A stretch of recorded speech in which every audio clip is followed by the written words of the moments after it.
Muy buenas noches a todos y todas, les damos la más cordial bienvenida a este nuevo programa especial COVID-19 en la emergencia. Hoy decidimos hacer un cambio con dos panelistas ya estables del programa, Rigoberto Figueroa y Claudio Lara, y Rigoberto habitualmente nos traía en la escena internacional y Claudio hacía la bajada a lo nacional. Hoy día los cambiamos para que Rigoberto Figueroa, que lo tenemos en el teléfono, sociólogo y magíster en Gobierno y Gerencia Pública, note el tema nacional. ¿Cómo está Rigoberto? Hola, muy bien, Juan Pablo, y también un gran saludo a la gente de Magallanes. Rigoberto, cuéntanos un poco. Hoy día nos desayunamos con este coronavirus que al parecer no da tregua acá en Chile. 888 nuevos casos positivos nuevos y 780 que presentaron síntomas. No sé cómo ves tú esta situación, atendiendo que todos los discursos que veíamos hacia atrás decían de que ya estábamos comenzando a entrar en esta meseta y a aplanar la curva. Sí, es muy interesante lo que pasó hoy y también hagamos una conexión con todo lo que hemos hablado durante este especial COVID-19, que de cierta manera nos da la razón, porque el ministro Mañalich hoy pidió disculpas por la poca transparencia de los datos y por no ser, por no explicar bien la situación de las cifras del COVID, y nosotros lo hemos problematizado, hemos hecho... Aparte de citar altos números internacionales para bajarlo a nuestra realidad nacional y también regional, nosotros, aparte de problematizar eso, hemos sido críticos de las cifras. Hemos dicho cómo lo están sacando nuestros países, que se hace aquí, que se hace por allá, que no todos cuentan igual. Y bueno, un poco nos da la razón lo que pasó hoy. Yo personalmente ya no estaba viendo los informes del gobierno que nos daban en la mañana. Yo estoy actualmente con teletrabajo, puedo ver tele, digamos, en la mañana un rato, y esto es como, era todos los días que teníamos 400, 500 casos, y una cifra de muertos que variaba entre 7, 8, 9 máximo, a veces 11, entonces todos los días era lo mismo, más encima que ustedes saben que hemos tenido como el día de la marmota todos los días, porque es como estamos en nuestra casa recluidos. Se volvía monótono y yo ya no estaba creyendo en las cifras, de hecho ya ni siquiera las veía. ¿Y qué pasa con esto? Lo uno a la chernobylización de los datos que habíamos tratado la semana pasada, en la cual los gobiernos tratan de tapar estos temas incómodos y empiezan a acomodar algunas cifras a su conveniencia.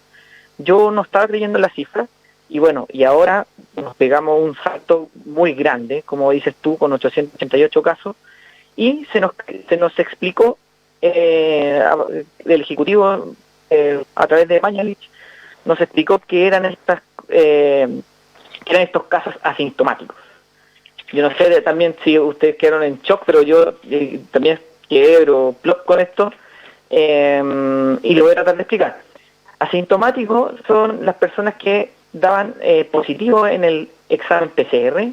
El examen PCR es el examen que se está dando como oficial para incluirte en las cifras de contagio de coronavirus. Y aparte, si no tenías síntomas y dabas positivo en PCR, ahora te cuentan como asintomático y también te están contando. Lo cual transparentó que el gobierno antes no estaba contando los asintomáticos y nunca los contó. Entonces, por eso también se explica este salto que vimos, que es un salto más o menos administrativo porque cambian los criterios. Y volvemos a ese mismo punto de la crítica que uno tenía a la poca transparencia de los datos, que yo ya no lo estaba creyendo, y la chernobylización.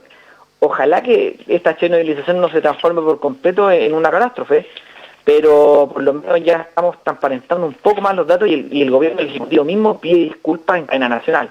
Ese fue el gran hito noticioso de hoy, Juan Pablo.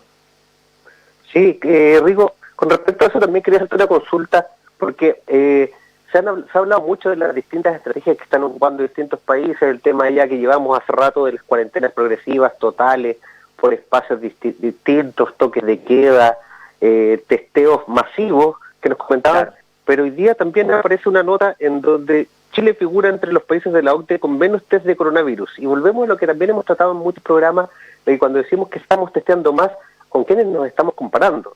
Y Chile aparecería con 8,1 exámenes por cada 1.000 habitantes versus países que están con nosotros en la OCDE como Islandia y Luxemburgo, que tienen 134,9 y 66,6 respectivamente.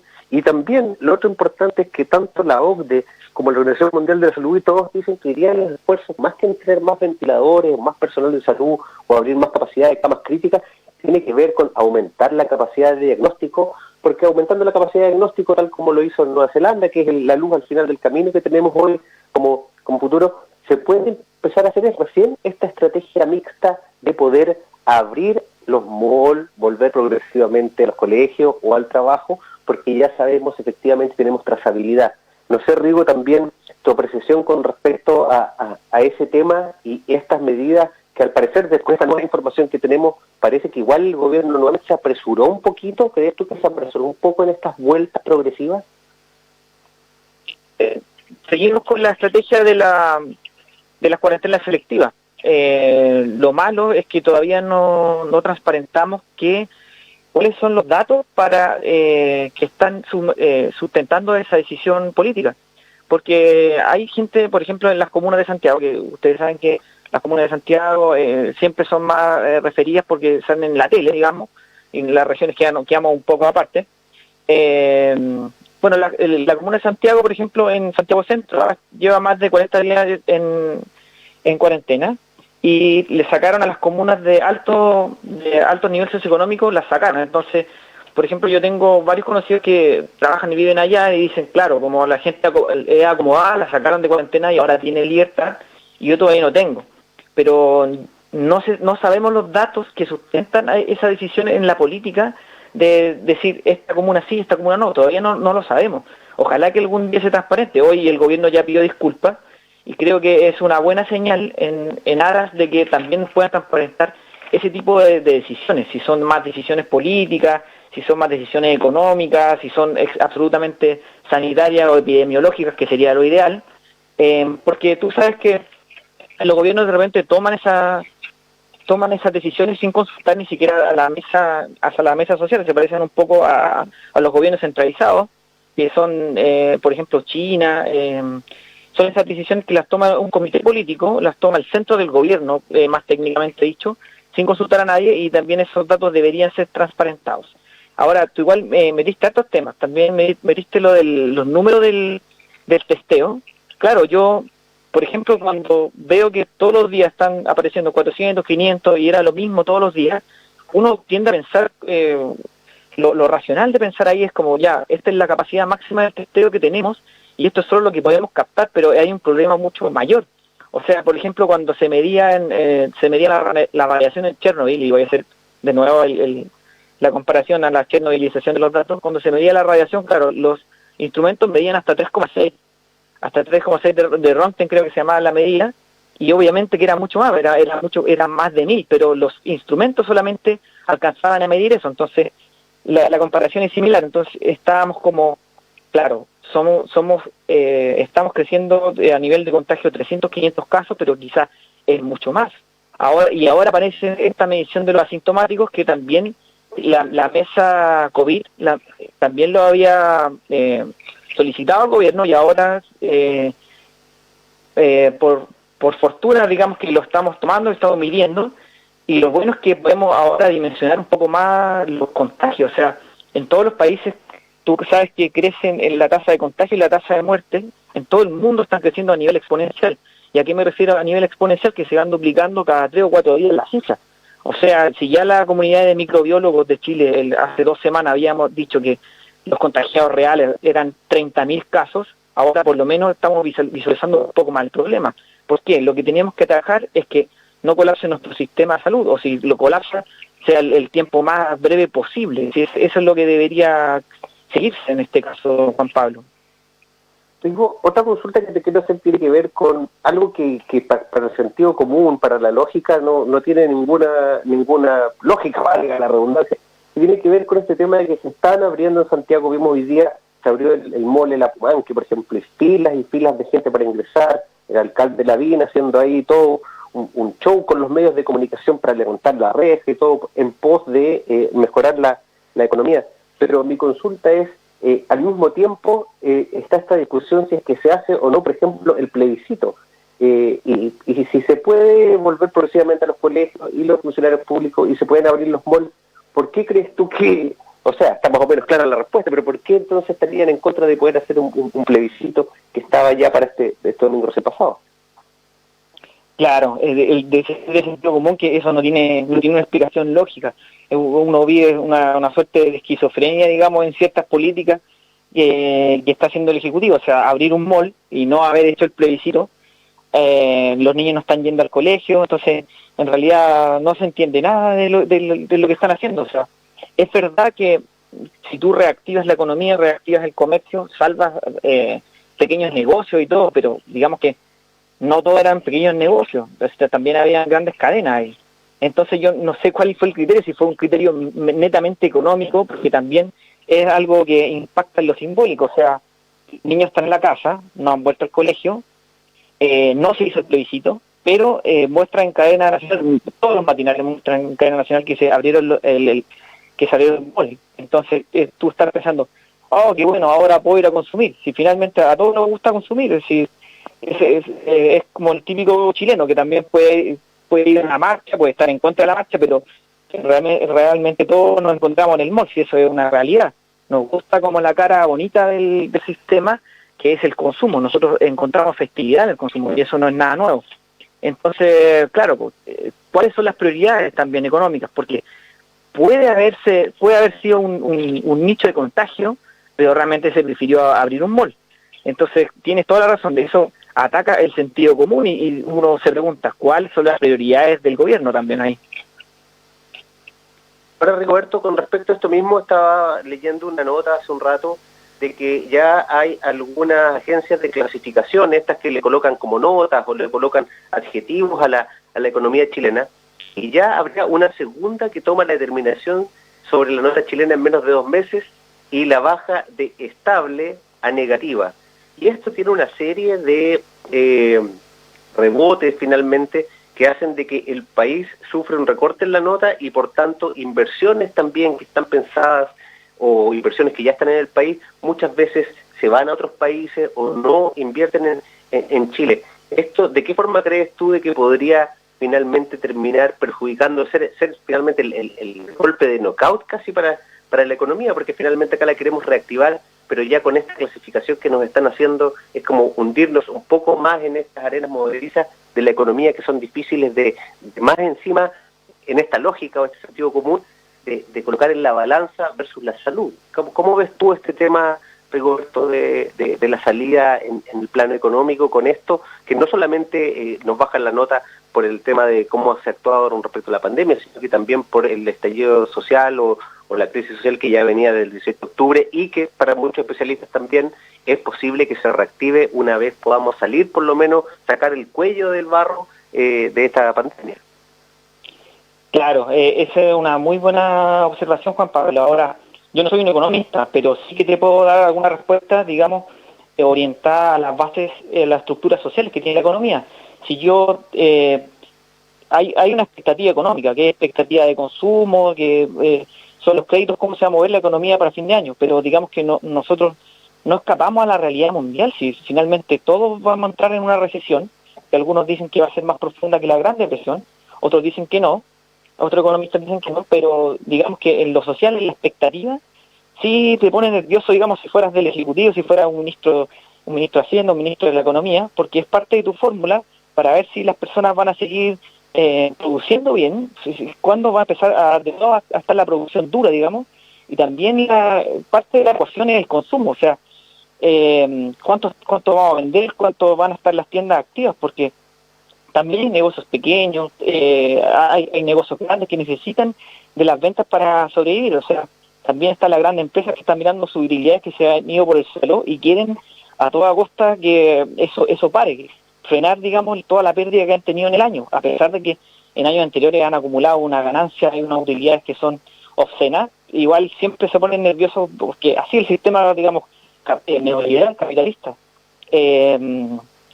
Y claro, y eso se vio refrendado hoy simbólicamente, muy fuertemente, con ese golpe comunicacional del mall y de la gente haciendo una cola para el mall. También eso lo vimos hace poco en Brasil, la semana pasada, que abrieron un mall en Brasil y lo esperaban todos todos los, digamos, que atendían, la esperaron con música, música clásica, música alegre, a toda la gente y la aplaudieron.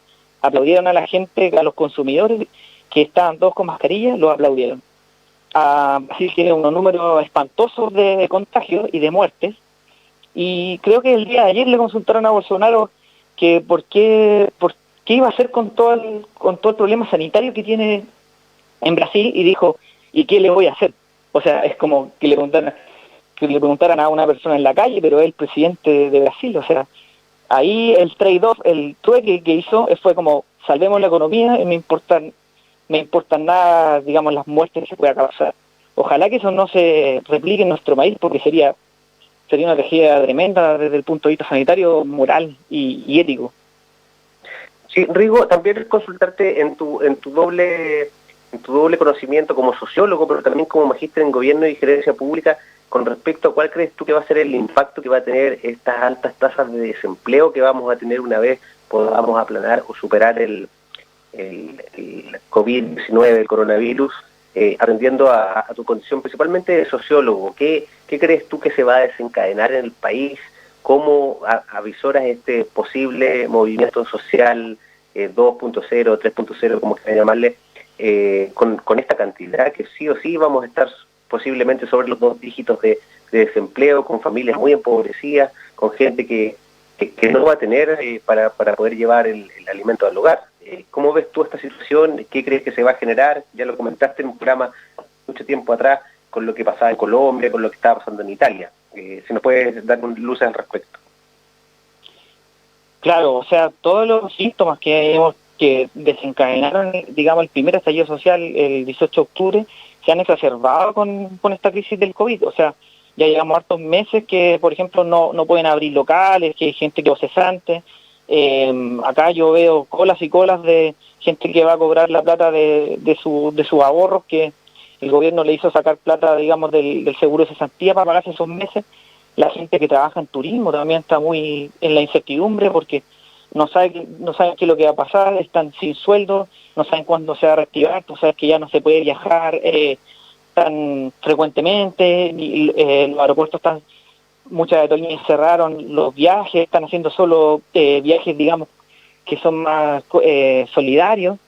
Entonces hay una incertidumbre, y también conectado con lo que hemos dicho en programas anteriores, tu malestar se exacerba, se aumenta, porque claro, te toca la puerta y ya no solo te toca la puerta, sino que entró hasta la cocina y te dio una patada el malestar, porque no tienes trabajo, tienes niños que alimentar, ves que no abren, ves que esto no va a cambiar en muchos meses, entonces te empieza a comer la desesperación. Y claro, si en un eventual, digamos, estallido 2.0, yo creo que va a estar más exacerbado, va a haber más enojo de la gente, porque claro, no hay un Estado que te proteja. O sea, el Estado solamente es subsidiario a la empresa. Todas las políticas que se han hecho ahora se han hecho hacia el trabajo, hacia la empresa, hacia la pyme, pero digamos que a los hogares, aparte de algunos bonos, no ha llegado mucho más. Y tú sabes que eso solamente son aspirinas, pero realmente perdiste tu trabajo que era de años. Entonces, y tampoco las compensaciones son muy grandes. Entonces estos síntomas solamente se están agravando. Están tapados ahora porque nadie puede salir por la pandemia, pero están ahí latentes. Rigo, te iba a consultar eso que dijiste tú del Estado subsidiario, que siempre me pareció interesante y más en esta pandemia. Habitualmente se habla del Estado subsidiario con una frase que dice que donde no opera el privado, opera el Estado. Pero acá estamos viendo que lo privado se congeló durante toda esta pandemia y el Estado en su rol subsidiario debería subsidiar muchas cosas, pero finalmente tampoco se podía o se han endeudado hasta donde ha podido. Mi consulta es, ¿cómo ves tú esto en la escena post pandemia, este Estado subsidiario, o vamos a tener que buscar alguna otra forma que sea un Estado un poco más solidario? ¿Qué crees tú con respecto a esto? Es que yo creo que en el nuevo pacto social que se haga y que se va a hacer, digamos, con la correlación de fuerzas con un movimiento social, digamos, que va a estar más empoderado, porque si no hay movimiento social esto no se va a mover un ápice. Hay una esperanza que el Estado subsidiario cambie a través de la nueva Constitución. Tú sabes que muchas cosas son anticonstitucionales porque están amarrados por la Carta Magna.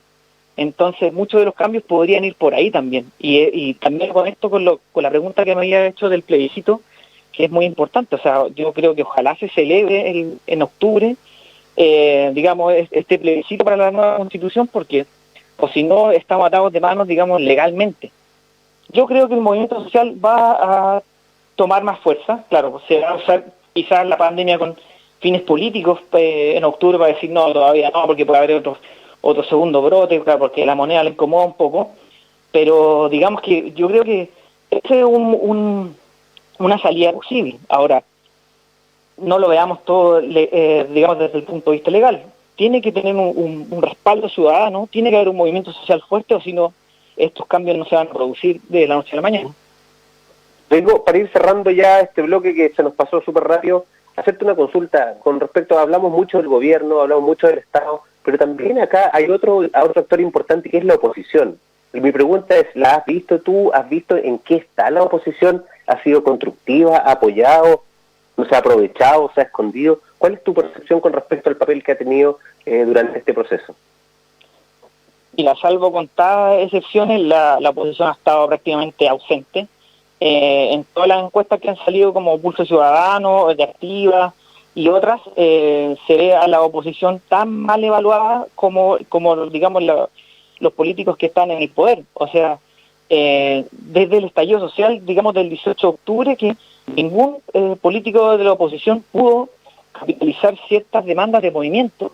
Tú sabes que las demandas del movimiento que la capitalizaron en su momento, no sé, Camila Vallejo, Giorgio Jackson, ellos tuvieron escaños en el Congreso, pero ahora no hay un líder, están todos rechazados porque digamos que el sistema político entero chileno no representa a la ciudadanía y a las nuevas demandas que vienen. O sea, hubo promesas que no se cumplieron, tampoco la derecha las supo, digamos, capitalizar, y en realidad nadie. O sea, todo el sistema político está desacreditado y por eso tenemos una crisis tan estructural como la que se dio el 18 de octubre y seguimos así o peor. Muchas gracias, Rigoberto Figueroa, por este contacto telefónico y te vamos a seguir invitando ya como panelista estable junto con Claudio Lara, que viene ahora en el segundo bloque. Muchas gracias, Rigo, por este contacto. Muchas gracias a usted y un abrazo. Bueno, ese fue Rigoberto Figueroa, sociólogo y magíster en Gobierno y Gerencia Pública de la Universidad de Chile, dándonos su visión, su percepción sobre el acontecer nacional, político y social. Los dejamos invitados que se queden con nosotros porque ya en el segundo bloque viene Claudio Lara, esta vez con el diagnóstico internacional. También les recordamos este sábado y domingo desde las 11 a las 19 horas. Recuerde, Pedro Montt 919, Cámara de Comercio Detallista, en la campaña Magallánico apoya Magallánico. Puede pasar a dejar, si es que sale con un salvoconducto a comprar, que no es lo que recomendamos, pero puede pasar a dejar su alimento no perecible para apoyar estas canastas.